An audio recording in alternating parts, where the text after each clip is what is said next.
Emmanuel Macron lance la construction du nouveau porte-avions français.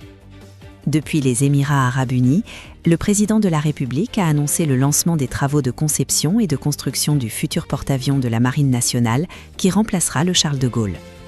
C'était attendu, c'est désormais officiel. Il y aura bien un porte-avions de nouvelle génération.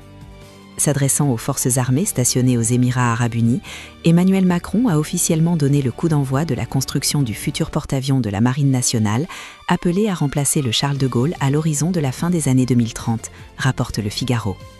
Conformément aux 2 dernières lois de programmation militaire, et après examen complet et minutieux, j'ai décidé de doter la France d'un nouveau porte-avions. La décision de lancer en réalisation ce très grand programme a été prise cette semaine, a déclaré le chef de l'État. Ce futur bâtiment, a-t-il souligné, sera l'illustration de la puissance de notre nation, la puissance de l'industrie, de la technologie. 800 fournisseurs. Emmanuel Macron a par ailleurs annoncé qu'il se rendrait personnellement au chantier de l'Atlantique à Saint-Nazaire en février prochain.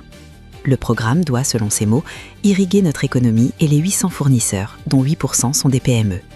Le projet de loi de finances pour 2025 prévoit ainsi des autorisations d'engagement à hauteur de 10,2 milliards d'euros sur plusieurs années, destinées à soutenir le développement et la construction de ce navire stratégique.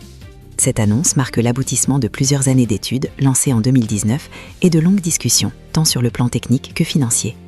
La maîtrise d'œuvre du programme sera confiée à Naval Group et au chantier de l'Atlantique. De son côté, Technip sera chargé des travaux relatifs aux 2 chaufferies nucléaires K22 qui assureront la propulsion de ce futur géant des mers. Plus imposant que son prédécesseur, le futur porte-avions dépassera largement les dimensions du Charles de Gaulle.